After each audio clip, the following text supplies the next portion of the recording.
Good evening. Kathy Beatty here with Facebook Live. Well, also I'm on LinkedIn and I'm on YouTube, so it's not just Facebook Live, Friday Night Live, let's call it that.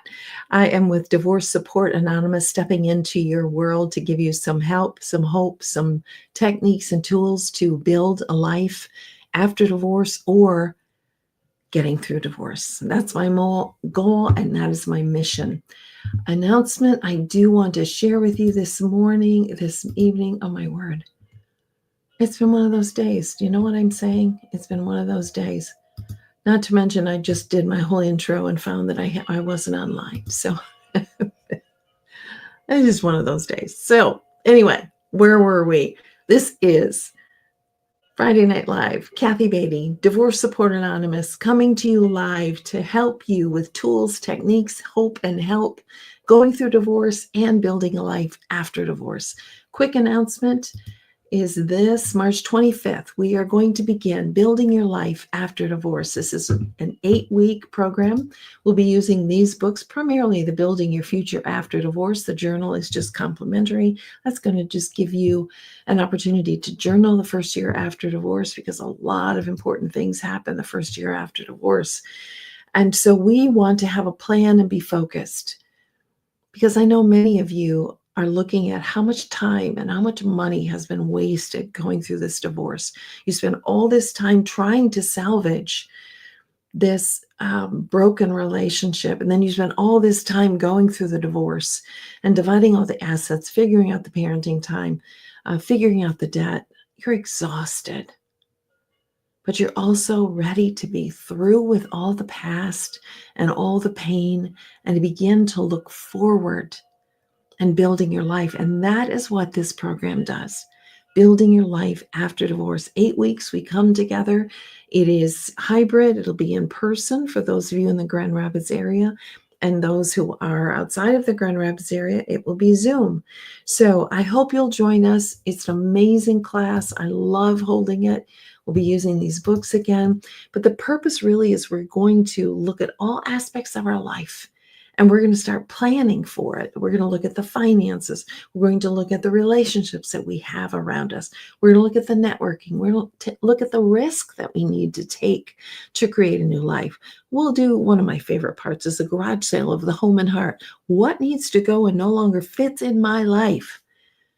Boy, is that an incredible time of purging, of letting go, and being able to focus and be intentional on a future. So do not miss.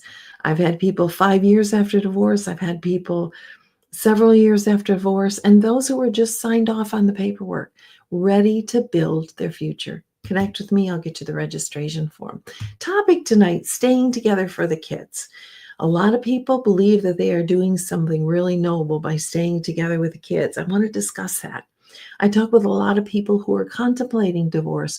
Do I get a divorce? Do I continue to find another counselor to try to save this marriage? I don't advise anyone on what to do. It's such a personal and huge decision. But I do ask you questions. Questions such as I'm seeing tonight. I'm going to be asking you tonight. Important questions for you to ask. So I speak with a lot of people who are trying to make that decision. Should I get a divorce? Shouldn't I get a divorce? What does it look like if I get a divorce? What does it look like if I stay in this relationship? All those things we can discuss. My first hour is always complimentary as I speak with you, maybe struggling through this or going through the divorce itself. So staying together for the kids, let's talk about it. I have 3 points that are very important points for you to consider, because I have met a lot of people who think, I'm just staying together for the kids. I have to stay together for the kids. That's very honorable. It's very honorable.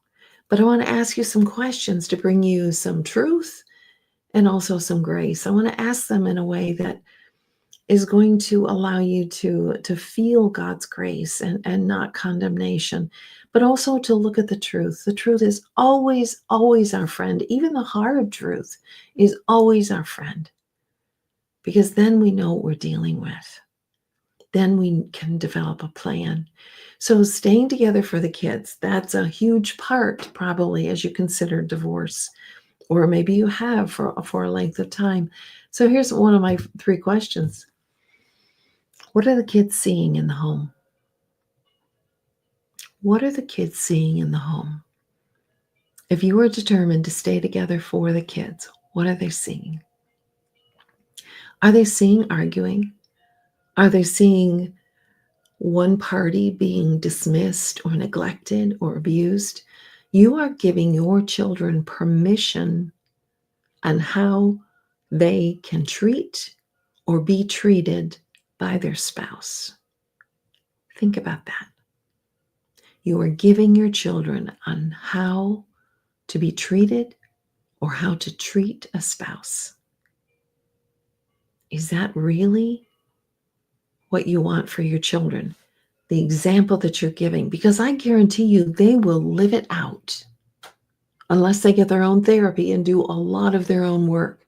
They're going to live out what they saw in the home. They're going to carry those expectations to their spouse when they marry. What are the kids seeing? Are they seeing abuse? Are they seeing neglect? Are they seeing dad being treated poorly? Mom being treated poorly? What are the kids seeing? What are you saving? Are you saving a toxic relationship that will never, ever be corrected, be redeemed, be saved? And quite frankly, if you have a spouse who's refusing to change, that's where you're at. That's where you're going to be.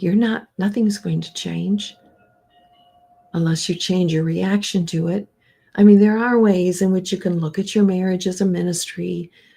But again, I ask the question, what are your kids seeing in the relationship? They're seeing, they're understanding, this is what a marriage is. What are the kids seeing? Huge, huge question. Number 2, is a good divorce better than a toxic relationship? If you could go through a divorce and be attentive to your children and both parties being that consistent parent, it's the only thing that's going to get your kids through this. Being that consistent parent who shows up for their kids, who tells them, I love you. I'm always going to be your dad. I'm always going to be your mom. Doesn't matter what happens between your mom and I am always going to be here for you. And then do it. Be there for them. You know, I talk with a lot of parents who say, I would go to my kid's sporting event, but I always feel odd, or the other parent makes me feel odd. You know what? I don't care if you feel odd. Your kid doesn't care if you feel odd. What they care about, what they will remember always, is you up in the stand rooting them on. That's what they'll see. So back to the question, is a good divorce an amicable divorce? And believe me, I hear we're going to do an amicable divorce, and it doesn't always end up that way. In fact, it rarely ends up that way, but it is possible. So is a good divorce better than a toxic relationship? And do you know what happens in a divorce really? I mean, we think we do. We've heard stories, but do you really understand what's going to happen in a divorce? I can walk you through that. Also have this incredible workbook. And I say incredible, I can say that even though I wrote it, because it prepares you to see an attorney. It talks to you about some of the things that you need to know for the process of divorce. So you're not going into it blindly. You're not making the decision, I'm going to get a divorce, and then jumping into it. You take some time and you review and you interview some attorneys and you talk to some people. You talk to me, you talk to other people who are professionals who know what they're doing before you make that decision. That's only wise to do that, right? You would never make another life huge decision without getting expert advice, or you shouldn't anyway. And then number 3, what's the best for you in this relationship? If you're an unhealthy parent in this relationship, you can't help your kids. You can't be there for your kids. What's best for you in helping you be the best parent to them? Now, I know this is complicated. Some of you are terrified. I don't have any financial support if I go through a divorce. Well, there are things to know in that. Yes, you may need to get a job, but you may also have enough assets so that you don't have to work full-time, or you can work on a career of developing a career that you love. I mean, there are options, but you need to be healthy. You've got to be healthy to be a healthy parent. You can't be a mess in a relationship because of an abusive or toxic relationship with your spouse and then be a wonderful parent. It just doesn't work that way. We're human. It rubs off. So what's the best for you? The best, healthiest. Not the best is, oh, I want my way. What's the healthiest for you? And maybe leaving this relationship is the healthiest. So when you're saying, I'm staying together for the kids, and I've seen it, I'm staying together for the kids, we're still married. Sometimes they don't even live together, but they're so proud of the fact I'm still married. Well, you have to explain to me what a marriage is. You have to explain to me what God meant by a marriage. If you have broken the covenant because of pornography or financial abuse, or of course adultery, or emotional abuse, all of those things need to be in consideration.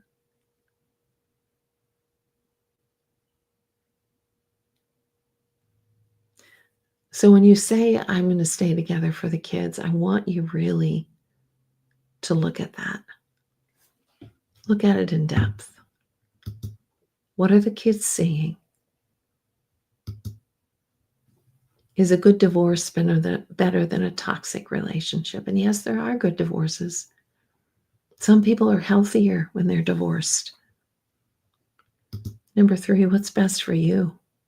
Can you be a healthy parent? We're only talking about kids right now, but can you be a healthy parent in this relationship? Questions only you can answer. I can't give you the answer. I can't advise you. But there's certainly important questions that need to be asked of you.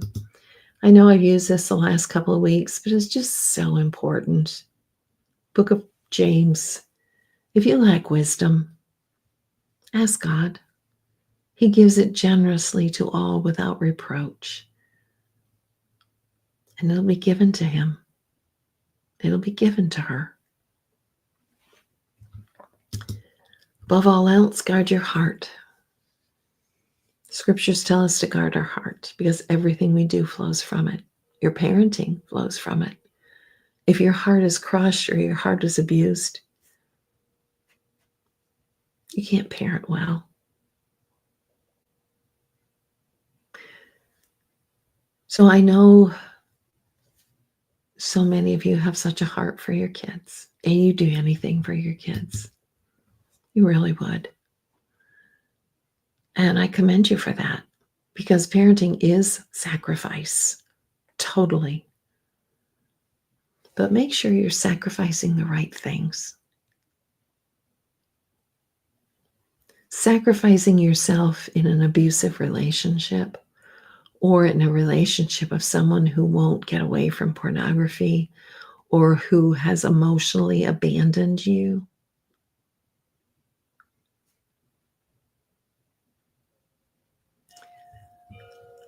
Think on those questions. If I can be of help, be more than happy to. Like I said, my first hour is at no cost. Maybe that's all you need. That's okay. That's okay too. I hope this has been of help to you, and I hope I'll see you March 25th, either in person in Grand Rapids or online. This is Kathy Beatty, walking with you every step of the way through the trauma and after the trauma of divorce. Have a good night.